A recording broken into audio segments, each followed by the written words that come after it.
Hello, Assalamu alaikum, everyone. Good evening. Welcome to this podcast. Welcome to this webinar today, Food Waste, a Global Scandal. We'll just start off in a bit so the audience builds up a little in about 30 seconds or a minute or so. And thank you for watching. Looking forward to a really exciting session with Tristram Stuart over here.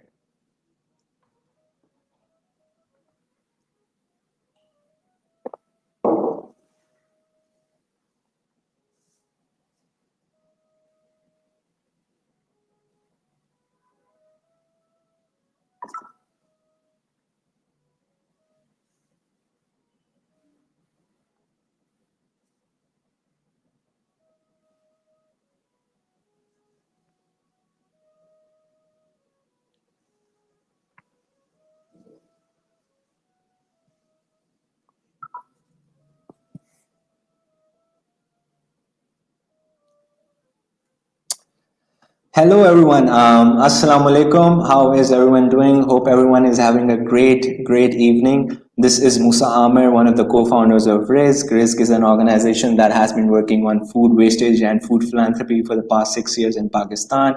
And today we have a really special guest. It's personally a really big fan moment for me as well, and there's a huge degree of excitement here in the RISK office and amongst our youth chapters as well. We have with us award-winning global food waste advocate Tristram Stuart. Tristram Stuart is, I would say, one of the pioneering voices on food wastage, and personally speaking, he has been an inspiration for our team at large as well. Right back when we were starting Risk, there were not a lot of voices that were talking about food waste and talking about how to redistribute food waste, how to channel food waste, advocating for the cause. And during that time, we found inspiration in Tristram Stewart. We found his TED talks, we found his books, and that really ignited the fervor within us to lead the food waste advocacy here in Pakistan. So I'm really glad that I have Tristram with me. Tristram, first of all, thank you for taking out time from your schedule to talk to us, to talk to our volunteers, to talk to our donor base, to talk to a lot of fans over here, and really passionate people on food wastage. And I hope that from the following session, a lot of people will get educated on the cause, and will also try to start their own journeys and own advocacy on food wastage. So, Tristram, yeah, I don't think I need to, you have done this so many times. I have seen your interviews so many times. I don't think I need to, steer you through this conversation. But for our larger audience, who wants to hear it directly from you, how did you first go about, this start this journey on your food wastage, right? How did you started identifying the problem and practically got obsessed over it to the fact that I think it's major part of your life right now, right? So how did that journey start? How did it unravel? Musa, can I just, before I answer that question, say what a great pleasure it is to be here. Salam alaikum, everyone listening and everyone at risk. And thank you so much for inviting me to be part of this conversation and the journey that Risk is taking against food waste and against hunger in Pakistan. You're absolutely right, Musa, that I have done talks and conversations pretty much the world over. However, I have not done a great deal with Pakistan and with Pakistanis since I last visited Pakistan. I've visited Pakistan many times.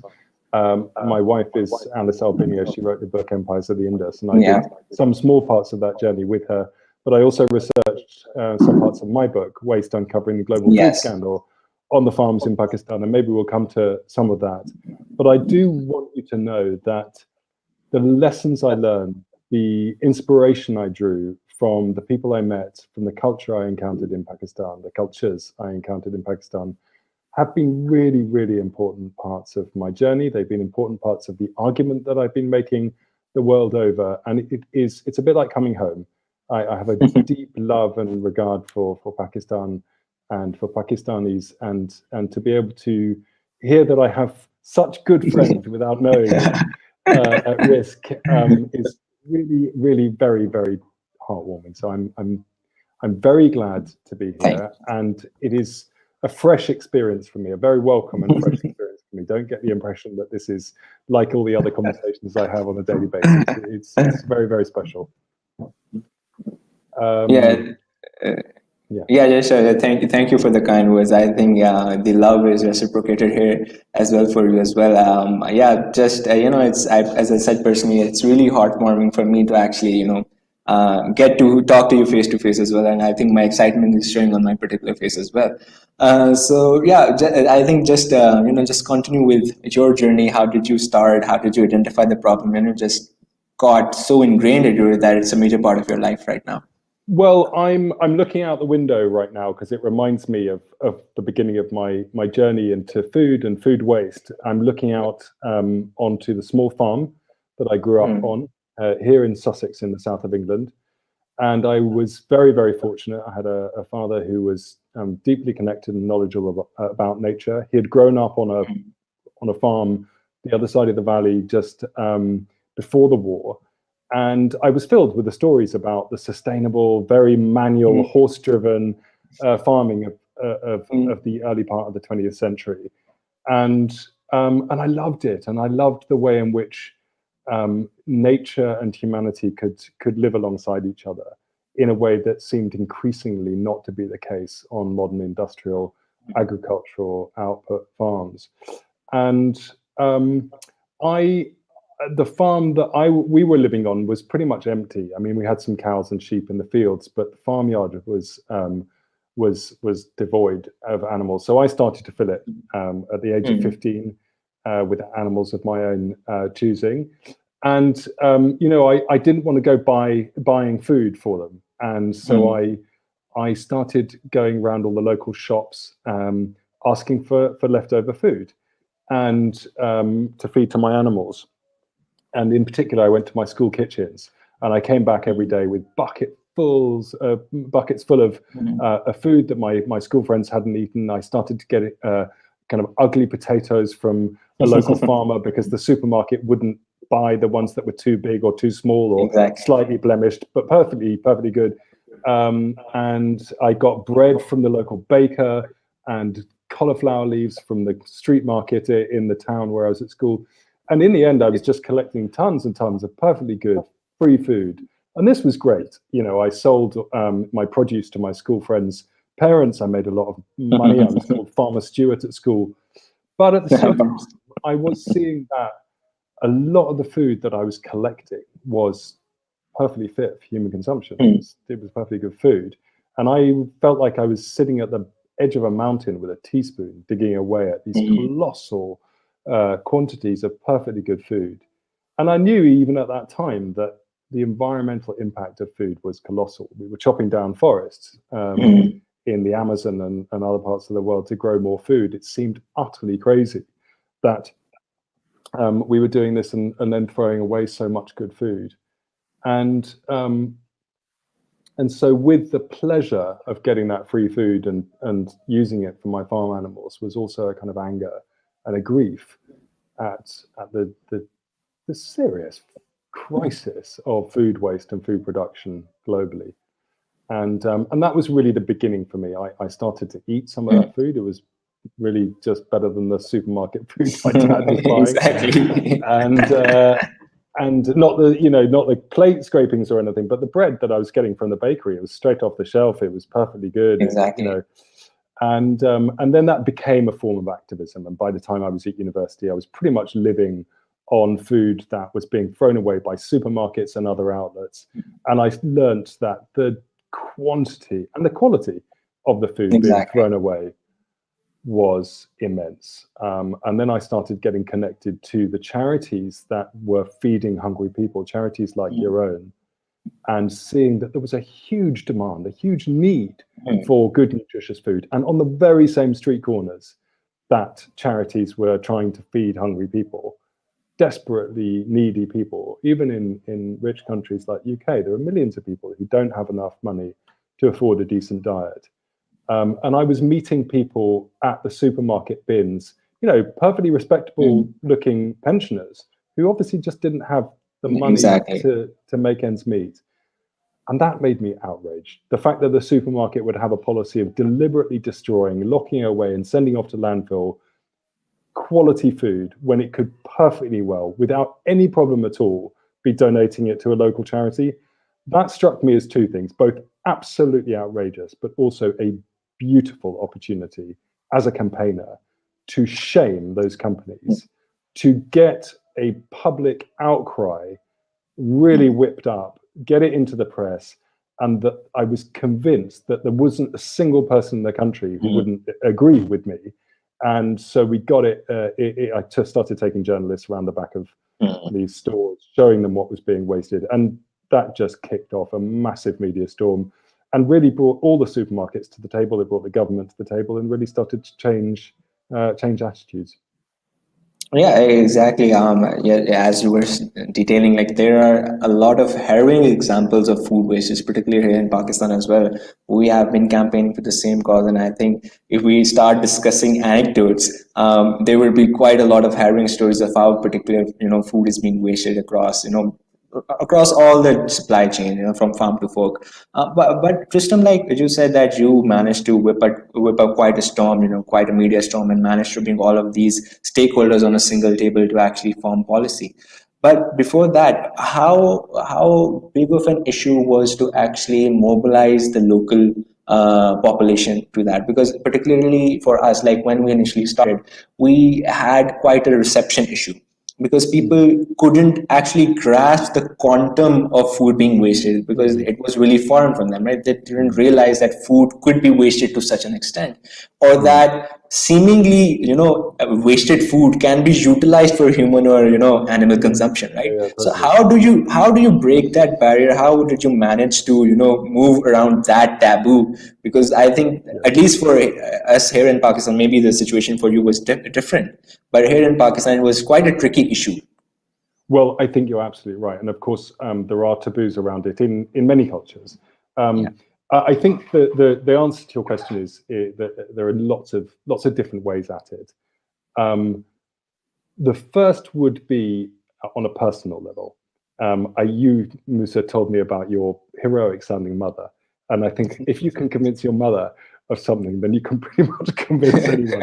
It sounded like you had a good head start with the kind of mother you had. But my mother was absolutely appalled to discover that I was reclaiming food that had been thrown away by supermarkets. And the reason for that is because in her head, she imagined people were throwing away food because there was something wrong with it. Exactly. That's logical, right? You throw away food when it's gone off, when it's bad, when it's rotten, when it's damaged, when you can't eat it anymore. That's the only circumstance in which a normal, rational human being would throw away food. And it's really a question of showing people that the food being thrown away is still absolutely fit for human consumption, that there's nothing wrong with it. The fact that a potato is too big at any other time in history and space, this would be celebrated. Great, I've got a big potato. If you're in a supermarket mentality, you chuck it out because it's the wrong size to fit into your whatever boxes, or just the expectations of your customers. It's totally bonkers, that kind of waste. And food being thrown away when it's still well within its best before date and the rest of it. And it was actually an occasion that I remember my mother came round and I had just picked up from the local market 23 boxes of organic mangoes in London that were riper and juicier and more delicious than any mangoes I'd ever been able to buy in the United Kingdom. I'm a massive fan of mangoes. I mean, we'll send some over from here. Oh, don't tell me that. I wait for May time. I live for May. And I'm not going to get into whether Indian or Pakistani mangoes are the best in the world. Both of them are the best in the world. And I honestly, that's the one thing I annually import is a combination of Pakistani and Indian mangoes. I love. Sure. Anyway, so there were all these mangoes, and my mother happened to drop in. And she saw all these mangoes and she's like, wow, where did you get all the mangoes from? And I said, they've been chucked out. And she took home loads of them to make mango chutney and various other mango delights. And that was the moment she became aware and convinced that actually what her slightly crazy son was doing was right, that the food was perfectly good. And it was only when she actually encountered it and realized that we weren't talking about rotten slime at the bottom of a bin. We were talking about the best kind of food you could possibly imagine. Exactly. So that's the first thing. And the second thing, of course, is going, you've got a taboo there. You're reclaiming something that's been wasted. But where in your culture are there roots, deep roots, that actually are on your side? In Christianity, of course, there's plenty to say about waste. There's the story of Jesus and feeding the 5,000, where he feeds 5,000 people with some bread and fishes. And then he says to his disciples, go and gather up the fragments. Let nothing be wasted. Within Islam, the Quran itself says, eat and drink, but waste not to excess, for Allah loveth not the wasters. I mean, what more do you need as a way of saying, look, we have been enjoined by all the philosophers and religious leaders through history not to do this. And it is a deep, deep part of our culture. And the other thing I would look to is, I'll give a little sermon on my favorite word in the English language, which is companion. The etymology of this word is beautiful. Com is the Latin for with, and pan is the Latin for bread. A companion is somebody you share food with. And this word pops up in Latin languages, copain, literally with bread, in French, compañero, even in Greek, syntrophos, it means the same thing. And this speaks to a universal human behavior. The sharing of food to build friendship is practiced in every human culture. Indeed, it's not just in human culture, it's a great ape behavior. It's found throughout the great apes. It is deeply, deeply embedded in our behavior, in our DNA, I believe, that we build friendship through sharing food. And leaving somebody out of a meal, there's nothing more stigmatizing if at your table you leave somebody out. You don't feed them at your table. Nothing more stigmatizing. And I would say, honestly, I have traveled the world, and nowhere is that spirit of companionship more deeply and passionately adhered to than in your country. The hospitality that I have received at the hands of total strangers across the country, from top to bottom, east to west, from the tops of mountains to the bottom of valleys, I have been welcomed at people's tables. I've been fed with the most delicious food and fed in a spirit of generosity, of companionship that I think is the true nature of human civilization. Agriculture comes before culture. We grow food. This is how we build society. And you have the Indus Valley there. It's incredibly fertile. You welcome people to the abundance that land provides. And so those things are absolutely central to your culture. You point to the waste of perfectly good food while people are going hungry. That is broken companionship. That is companionship where it has completely been broken down by the kind of economic rationale of the current food system. And it goes against the spiritual, the sacred, the societal, the emotional, the personal, everything that is important in our culture goes against the treating of food like that, and ultimately the treating of people like that. You're literally leaving people out of your feast, and in preference, you're dumping it into a trash can. That is something that no one can agree with. Yeah, I think you rightly pointed out, the themes of companionship, the themes of sharing, the spiritual element of it, the cultural aspect of it, the coming togetherness of it. I think food is particularly a vehicle for all of that, and I think that is, personally speaking, that is one of our motivations as well, because I think the connection that we can get while feasting together, I don't think that connection can somehow come on anything else. And particularly speaking about food and about culture and the spirit of generosity of Pakistan as well, then Tristram, my question then essentially becomes is, okay, if I think it's a very human aspect to share, right? It's a very human action to show benevolence, to show generosity, and share your blessings with another person as well. So food waste in that context, and doesn't remain just a cultural or a human issue, then it should somehow be something different. Is it therefore then a more an issue of economics? Is it then a more an issue of our power struggle? If something is so ingrained in our human DNA, why is it that actions are being done in our society that are so in conflict with that DNA? Right? Is it an economic struggle? Is it a power struggle? Is it a societal struggle? Where then does the food waste question fit in this equation? Well, I answer that question in kind of 400 pages of densely argued text Yeah. when I wrote my book a decade ago.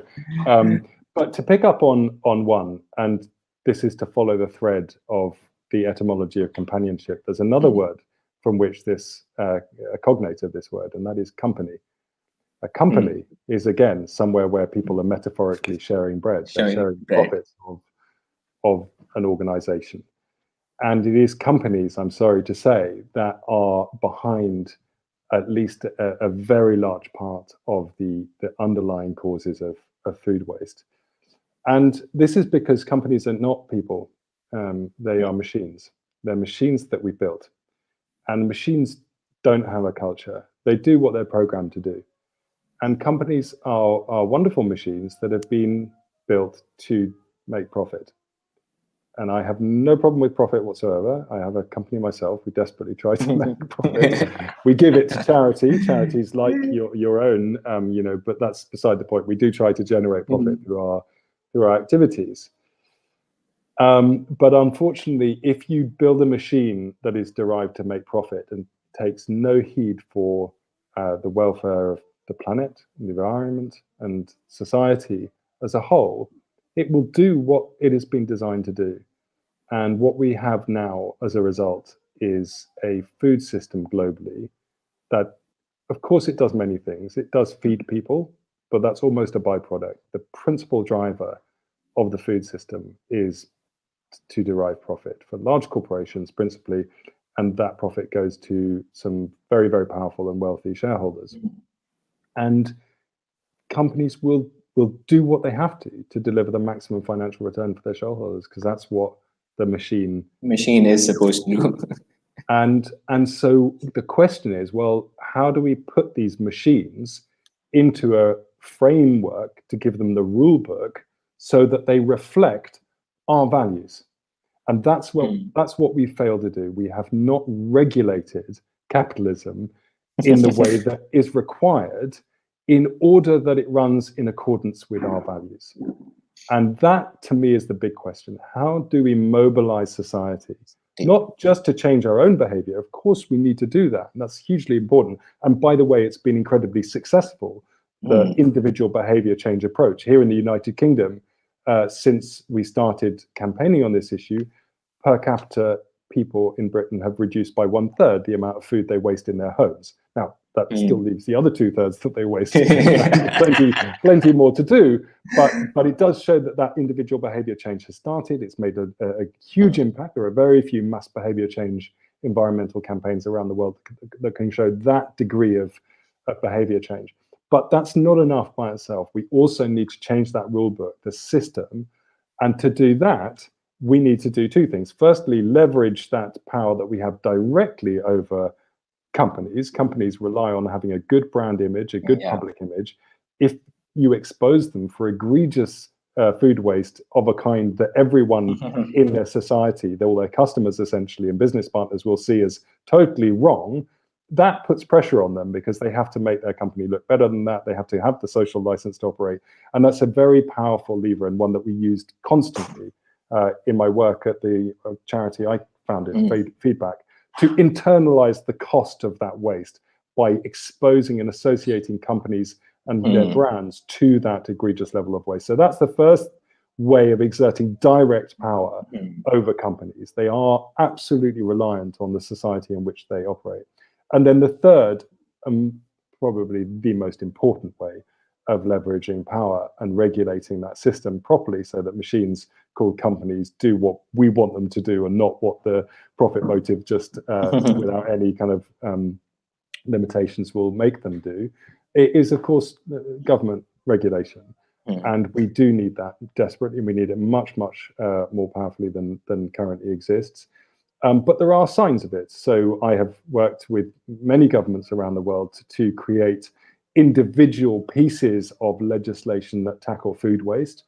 So one particularly exciting one, we were supposed to have a consultation on it. It's been postponed because of the COVID pandemic, but a consultation by the United Kingdom on making big companies report transparently how much food they waste on an annual basis. This is something I called for in my book 10 years ago. Yes, exactly. Got lots of companies to do it voluntarily now, but to make it mandatory, that is the next step. And the fact that the UK government is even considering it is a really positive sign. We've passed laws that prevent supermarkets from cancelling orders on to farmers, resulting in huge waste of crops at fields. Many people have heard about the law in France. I worked quite hard with the government on that piece of legislation, which doesn't quite ban supermarkets from throwing away food, but it goes a step towards that direction. And increasingly in the US, both federal and state level legislation is coming out to tackle this problem. So laws of that nature are very useful. But even one step above that, and I'm going to round off here, but it's the big picture that I think is absolutely at the heart of it. So if you'll give me a couple of minutes, I'm just going to sure. What I see is the way in which food waste fits into the bigger picture of what's wrong with our food system, and how we need to regulate the machine to do something about it. So food waste is a very, very important subject. And alleviating hunger, this kind of this sister kind of issue. And food waste is important because it is a relatively easy problem to solve. It's a huge one. Paul Hawken in Project Drawdown has indicated that food waste is one of the top 3 opportunities for reducing carbon emissions globally. McKinsey agrees with that. The United Nations agree with that. It's a huge problem that we can relatively easily solve. But much more important than that, or at least as important than that, is the fact that food waste is a symptom of the core hypocrisy at the heart of the food system. The idea that we're being sold by the likes of Cargill and Monsanto, the big food companies in the world, and indeed by venerable institutions like the United Nations Food and Agricultural Organization, the idea that we need to double food production by 2050 to stave off famine. This agenda is not just wrong, it's extremely dangerous. We already know that the food system by itself is cooking the planet. If we double its size without putting in place proper environmental regulation, we will outstrip all of the targets being set to reduce carbon dioxide emissions. We'll cause a whole load of other problems. And we have to use food waste as a way of saying, no, we don't need to double food production. We already waste a third of the food. Rich people in rich countries, 2 billion of us, eat too much as it is, too much meat and dairy products in particular. Those are the things that we need to change first before we start pursuing global increases in production. That's not to say there isn't a case for increasing productivity in some parts of the world, very specifically to increase nutritional availability where it is actually needed. But as a global agenda, the doubling of food production globally is a total catastrophe.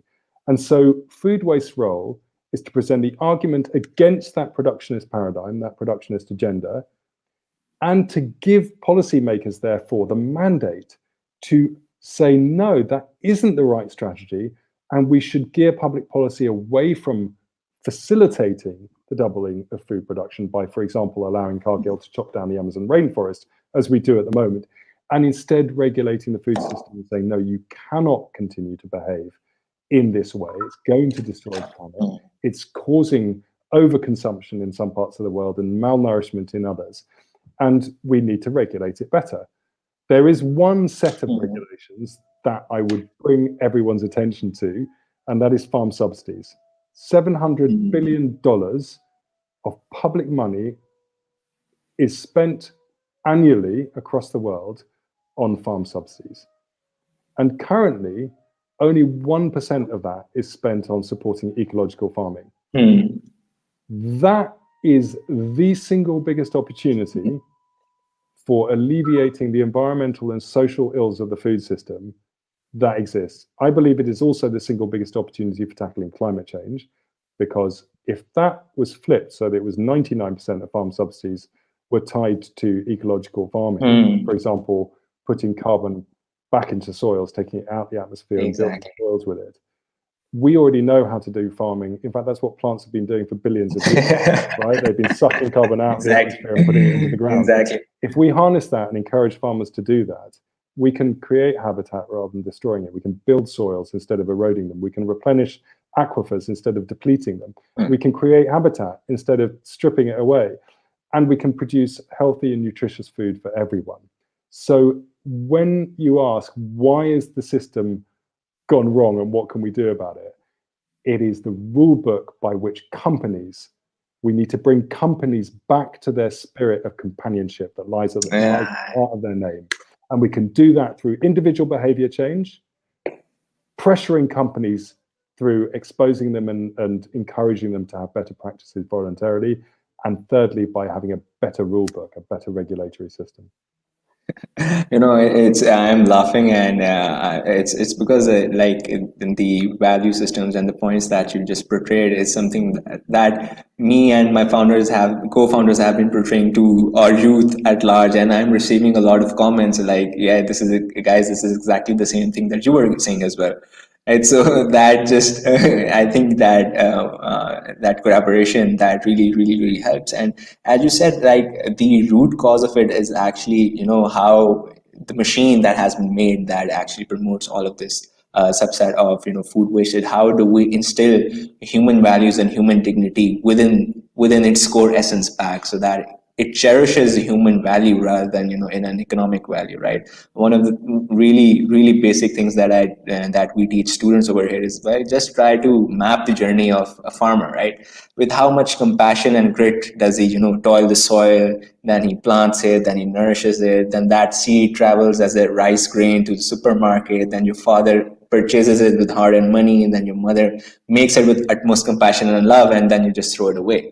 So it's not the grain that you're throwing, it's the companionship and it's the compassion that you're throwing away that's instilled at every part of the supply chain. Because as you said, companionship, company, everything has to be done with breaking of bread together and the coming togetherness of the social fabric, right? So this compassion and this human spirit, I think rightly pointed out, that is something that has been stripped over the course of the years from the machines that we have built and all of that substance as well.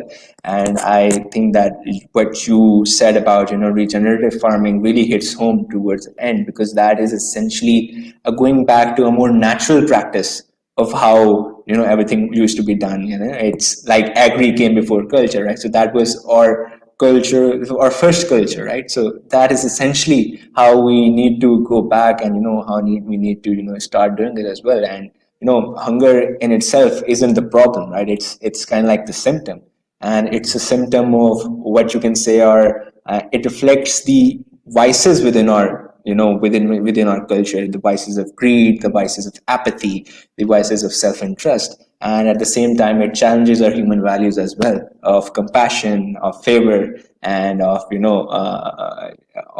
sharing, right? So if we can manage to replace the vices within our system with the virtues of compassion, sharing, and favor, I think that is where this thing can really kick off, and we can really make a dent on hunger as well as on food wastage, right? Because now just trying to coming back to the thing, right? Now a lot of questions are also coming in with respect. You mentioned about your travels to Pakistan, and a lot of people are getting also excited about that as well. So I would ask. I know it's kind of like a big segue, but I would ask, because I personally want to know that as well. When you traveled here to Pakistan, like, what sort of similarities did you find within the food waste context between, let's say UK and Pakistan? Were there any similarities? Are there any particular differences of note?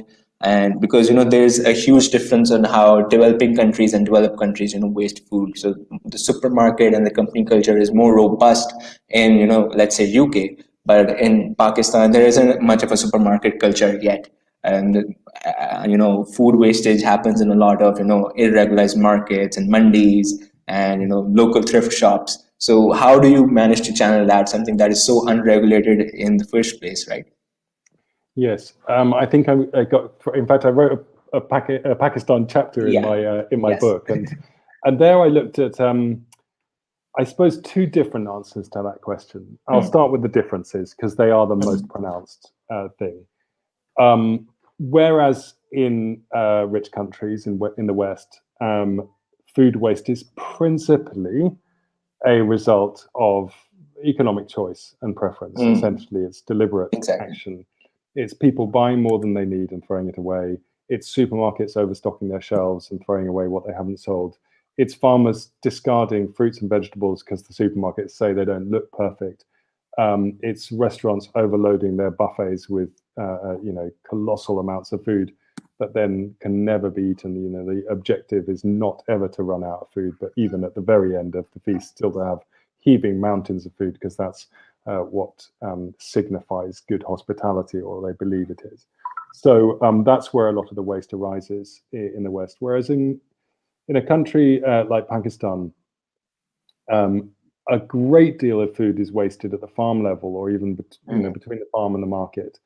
And this is usually characterized as being as a result of a lack of on-farm infrastructure and storage and capacity to transport and access markets. And I've seen that with my own eyes, both in Pakistan, but also I've traveled a great deal in Africa and in South America, where producers are shackled by the same kinds of problems. So this can be as simple as simply not having a decent grain store. So a lot of the haris,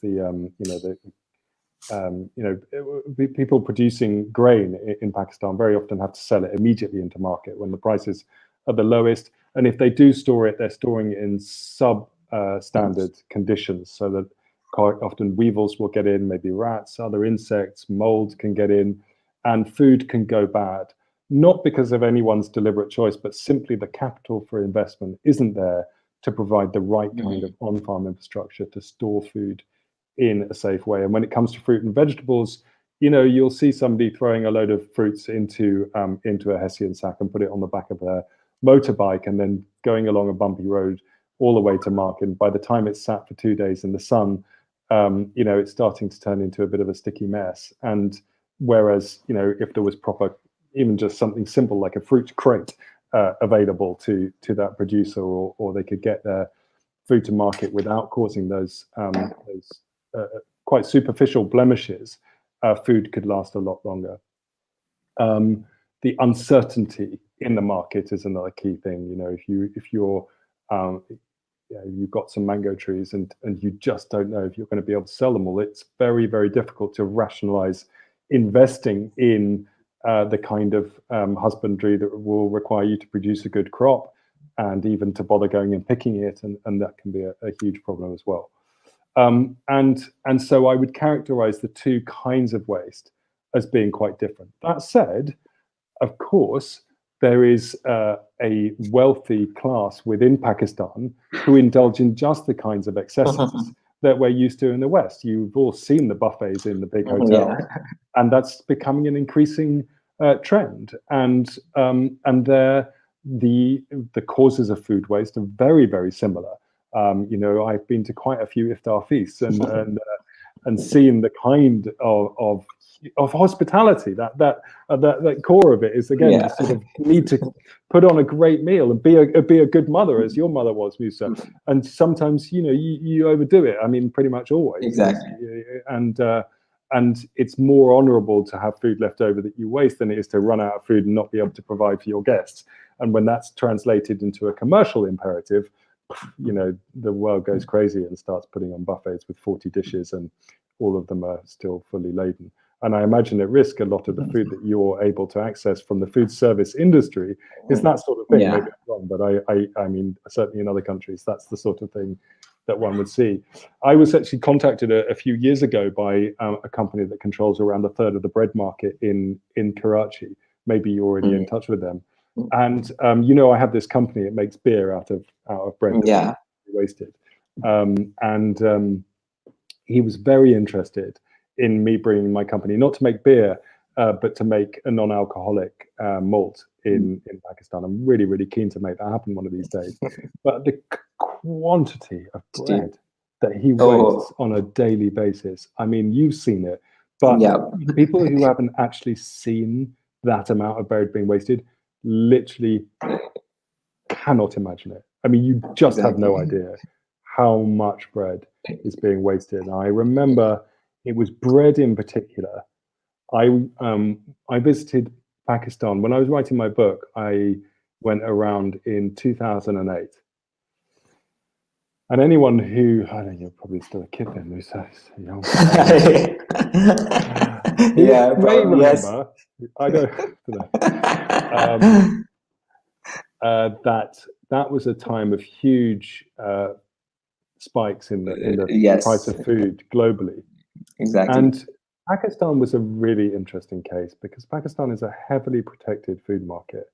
You have essentially the government was banning export of wheat from Exactly. Pakistan. Pakistan. The price was being regulated.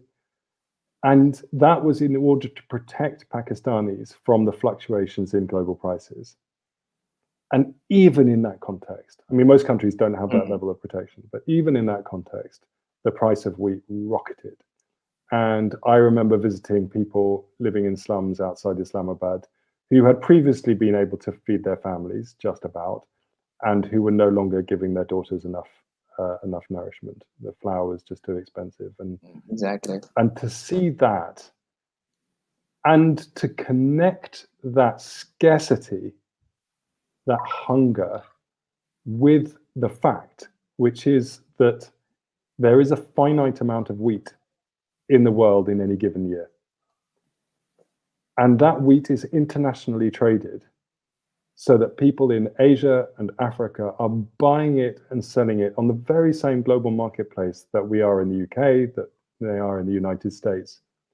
It's the same market shelf that we buy wheat from when we then fill our supermarket bins full of bread, our household bins full of bread, sandwich factories. I visited a sandwich factory that was throwing away 13,000 slices of fresh bread every single day. And we are contributing to that scarcity when we buy food and then throw it away. We're contributing to the hunger of little Pakistani girls who don't get fed enough chapatis at the end of the day. Yeah. And that was a real motivational moment for me when I was writing my book, to connect waste in my part of the world with hunger in your part of the world. That's a really profoundly disturbing fact to be connected to. And I wanted to bring that to the audiences that I was writing for. Yeah, exactly. I think you rose a lot of key points there, and just trying to corroborate the evidence you were talking about wheat and bread. I particularly had, when we really started to kick off our collection, we particularly met one of the biggest bread producers in Pakistan, and the CEO just literally said to me that, Musa, if you're able to just, I challenge you that you're not just going to be able to collect the waste that my company produces alone. So this were his exact words. Like, no matter how much you do, so just trying to quantify to the audience how much of that is actually a problem.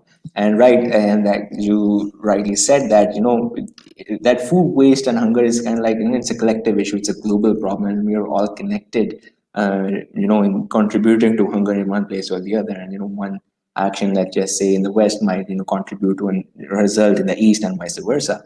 And that is again a very harrowing thing to be connected to, that you are somehow are your actions are somehow a consequence to a hunger that has a butterfly effect and has hunger as a result somewhere in another part of the world. And similarly that goes around, and that, I think, just goes back to the point of how much we have to portray and promote the human dignity and human value within all of this culture. Like, just a little anecdote. It's a couple of days before, it was Pakistan Day as well, and in Pakistan Day we made a little campaign, and we did a round of a quote that came directly from the founder of Pakistan, Muhammad Ali Jinnah, and he says a really beautiful thing, and he says that there are millions and millions of people who hardly get one meal a day.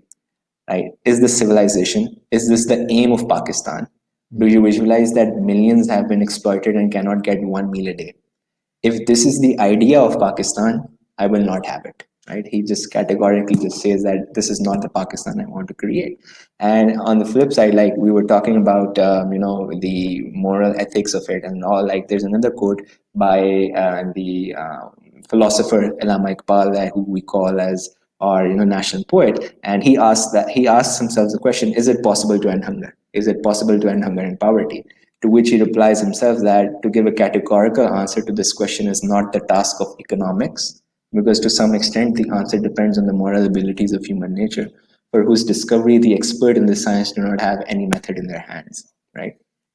So again, just goes to show that the machines and all of those things that we have created are so devoid of that human essence, right? I think that at the end of it is essentially the root cause of all of these problems, the vices that have somehow perpetuated within our system, the vices of greed, the vices of apathy, right? And that just, I think that is just goes to show a lot of things. So around, just a notification to the audience as well that you guys can throw in your questions as well. We are at the latter quarter of the interview, and we'll just do a little Q&A as well. So one question is from Usman: how important do you think is the role of rigorous food supply chains to develop sustainable frameworks for food reduction in food wastage? And how do you think we can educate the youth, particularly in regards to this? Because I think youth is the next gen; they have to take up the issue. How do you think we can get this, people, really motivated on this cause as well? Yeah, thank you. I will try to answer those two questions as kind of twin questions. Yes, so supply chains are absolutely critical. One of the areas, I mean, it depends what you mean by rigorous, but I'll just answer this in a way. There are probably 100 different ways I could answer it. But one of the things that's really obviously prevalent in Western economies and increasingly in other global economies is that grocery supply chains get monopolized by big retailers. So a few big retailers start to dominate. In the United Kingdom, a handful of retailers own more than 80% of grocery sales. And in Norway, it's like 90% is owned by two companies. This is the way it goes. So you get really big retailers. They have disproportionate power within those supply chains. Millions of farmers supplying a handful of supermarkets puts them in a much more powerful position, and they abuse that power and will do things like arbitrarily and at short notice cancelling orders. So, when supermarkets in the UK are buying internationally, they will left, right, and centre. They'll give kind of forecast demand of a certain tonnage of mangoes or green beans or whatever it is, and then at the last minute they'll just say, actually, we found some cheaper stuff from Guatemala. We don't want your things, and there's nothing the farmer can do about it. That is a really bad supply chain that is being controlled by an overly powerful entity within it. And when the UK's Competition Commission investigated the supermarkets back in 2008, they found that force, what they call the unfair trading practices or the moral hazard, was at the heart of many of the problems. They regulated that problem with something called the Groceries Code Adjudicator Act, precisely to make that supply chain operate better on behalf of producers, but also on behalf of consumers, by curtailing the power of supermarkets and saying, you can't do that anymore. If there is risk in that supply chain, the risk that consumers won't buy it, the risk that somebody else will produce it cheaper, you have to share that risk. And the risk sharing attitude to your supply chain is a way of making sure that communication across the supply chain happens better. So, okay, we're going to give advance warning. We're not going to give like last minute warning, and to share the cost of getting those forecasts wrong. It's very, very important. Incentivizing all parties to get that supply chain working as smoothly as possible. And what do the youth have to do about solving that problem? Well, one of the most encouraging, no, the most encouraging. Yeah, the most encouraging. I am by and large a deep, dark pessimist. I think the outlook is extremely bleak. I genuinely, if you look at the trajectories, environmentally speaking, globally, we are on the brink of a very, very deep precipice. The mass species extinction event is not some far off future scenario. It's happening right now. And it's happening as a result of our food system. We are decimating the world's forests. We are eroding the soils. We are depleting the aquifers. Food systems are the single biggest contributor to climate change. It is an absolute storm of catastrophe. And it is still in many cases accelerating in the wrong direction. We have to hope, though, that we are on another tipping point. We're at the brink of a total global social and economic transformation, where that spirit of companionship will take root again in our economies, in our daily lives. And if you want to look for signs of that tipping point in action, you look to the global youth. Mm-hmm. You look to that out of control, entrepreneurial, campaigning power of the global youth. No one is orchestrating this, but entrepreneurs like Musa are setting up organizations to crack that problem. They're not coming out of college and trying to get a job with the next big corporation. They're saying, I have seen problems that I do not agree with. I have got an idea that I can bring to the market. I can find funding, whether it's a market, whether it's philanthropy, one way or another. I can make this work because I know that my peers want this too. We want this change, and we're going to build the machines that are designed to solve them. And that I am seeing everywhere in the world. There is so much energy. That energy comes in the form of volunteers. It comes in the energy of donations.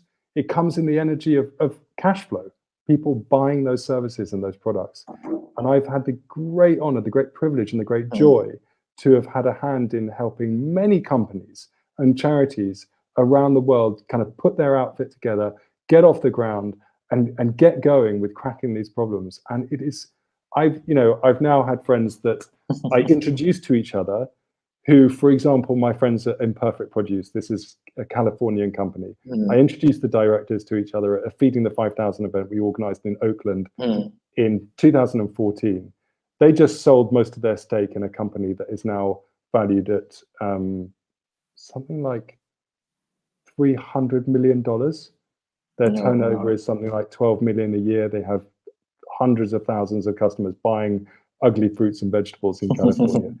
And they don't need to work again. They've done that in 5 years or something. And I see, and they're great. They've made loads of money doing some good thing.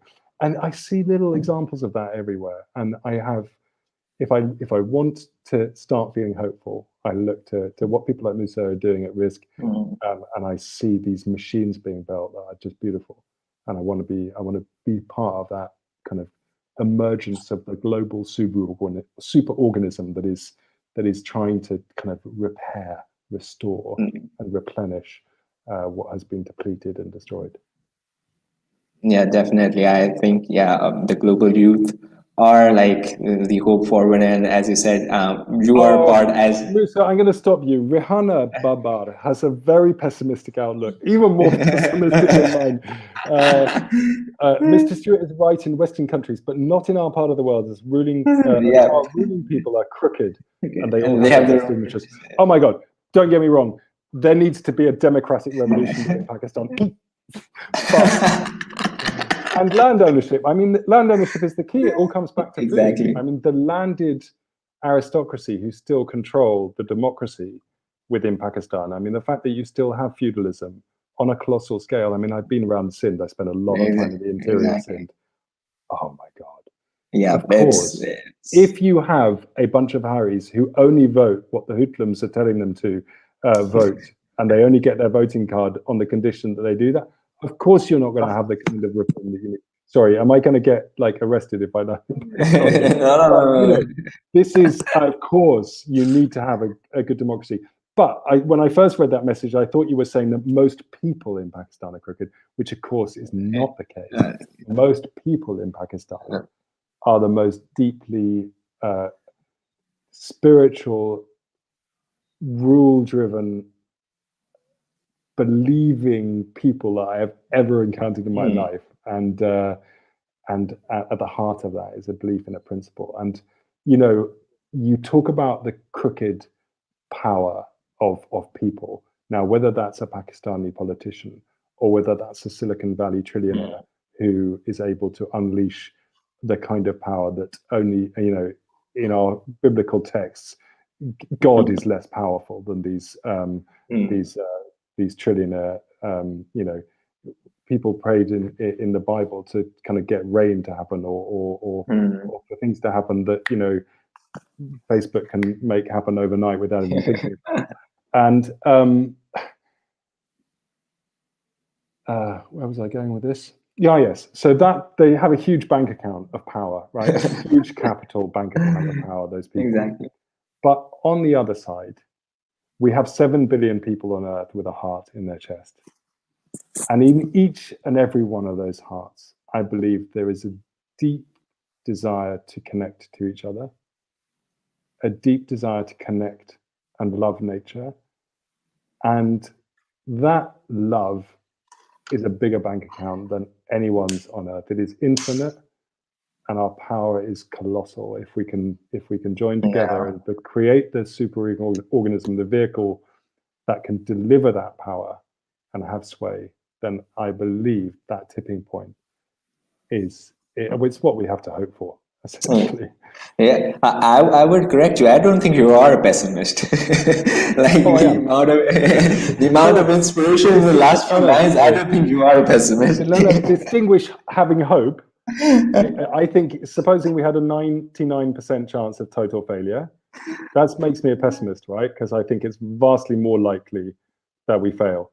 But if I say we have 1% chance, that means I have hope. I can cling to that, and I can rationalize putting every ounce of my energy.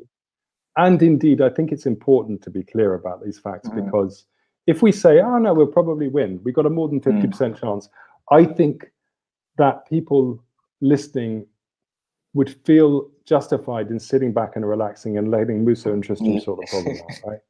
Because you just need a couple of like food waste heroes and the problem solved. No, we are up against it, and we need everyone on their feet, using all of their power, all of their energy, all of their love, to throw the biggest and the best food waste party the world has ever seen, invite people to it. And that's how we're going to get people to join us, is to of course, promote this celebratory, joyous, sharing approach to the problem.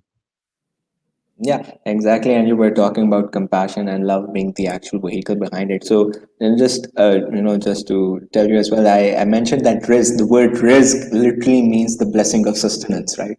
So anything that sustains you is risk. So it starts off with food, it's your thoughts, it's your love, it's a friend. Anything that sustains you is risk, and that's kind of like the Islamic concept of the word, right?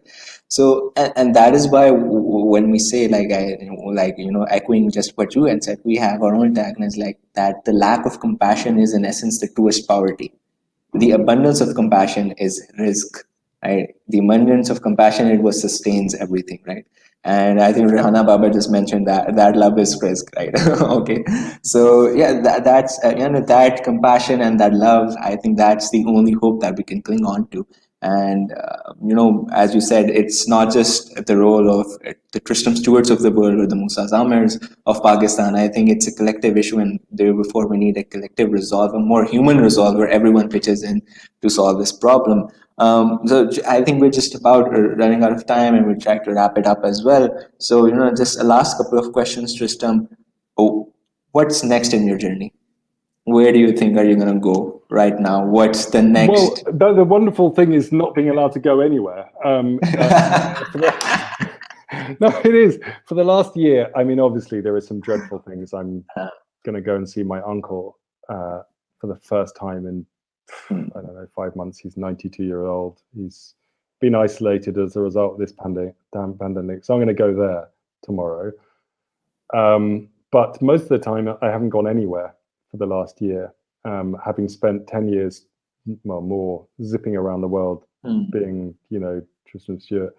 I've had the opportunity to come back to this place I grew up, this piece of land that I love more than any other place on earth. And it's allowed me to really do things with this little corner of the earth that I'm responsible for. I have a herd of cattle now doing conservation grazing. We're reintroducing some extinct species that disappeared from this land some decades ago as a result of human intervention. My vegetable production has doubled. And of course, I have to juggle all my work things. But the great thing is that I put my earphones on. Most of the time when I do Zoom meetings, I'm pruning apple trees or digging the garden or weeding the polytunnel or out with my cows or something. And and this is a really nice way of living. So I don't know where I'm going next, but not being able to go anywhere for a bit has been A blessing. a blessing actually. Yeah. So thank you, Tristram Stuart. Thank you for this really insightful and inspirational session. It has been wonderful to get to know you, to talk to you. Found you deeply inspirational, and I think a bit spiritual as well. I think this sort of campaigning and this sort of work tends to improve that sort of endeavor within a person as well. Any last key takeaway to the audience that you want to give? And I think then we will wrap it up. Well, I just want to dwell on the beautiful name that you've given your organization. It speaks to the very heart of all the campaigning I've ever done. My motto is, if you want to change the world, you've got to throw a better party than the people destroying it. You invite people to that feast of sustenance. You mentioned the word abundance. The world is an abundant place. And yes, I have grief and I have anger and I have really dark feelings about what is going on in the world. And I think it's important to acknowledge them and to hold on to them. But when we go out into the world, if we go with our angry faces and our grief and this is not the way to create the party that we want people to join. We need to do what nature does. Nature will upcycle death into life. When something dies and decays and is broken, it will rot down into earth and be upcycled by nature back into life, into beautiful flowers like these daffodils here, right? And that's how we need to think of. We need to be those flowers that turn rot and decay back into something beautiful. And I think risk is about that. I can feel that's the culture of your organization. It's absolutely bang on where I think we need to be. So thank you very, very much indeed for making this particular machine. I would love to hear more. We didn't go into the details of how the organization works, in terms of its economic model, and I'd love to hear about that and share with you any insights that I know from other parts of the world that have built similar organizations in different ways, similar ways. But thank you so much for doing it, and for putting your life force into solving this problem. Well, thank you, Tristram, for taking out the time, for the inspirational words, for the kind words. And as I said, and I really mean it when I say that if it hadn't been for your conversations and for your books initially, I don't think we would have gone very far with this organization as well. So thank you, and I really, with utmost gratitude and humility, I thank you from the bottom of my heart for that really inspiration. And I will definitely take you up on leveraging your experience and your knowledge to see where risk and how risk can grow as well. So thank you very much, Tristram, for this wonderful session. Hope to see you soon again, and I keep take care, and inshallah we'll meet soon. So thank you, everyone. Thank you, everyone, for listening down. I hope you enjoyed the session as well. If you guys have any comments or concerns, please do it so in the comments page, and inshallah we'll address those too. So thank you very much, and inshallah hope to see you next time. Thank you. Nice one. Bye-bye. Bye, guys.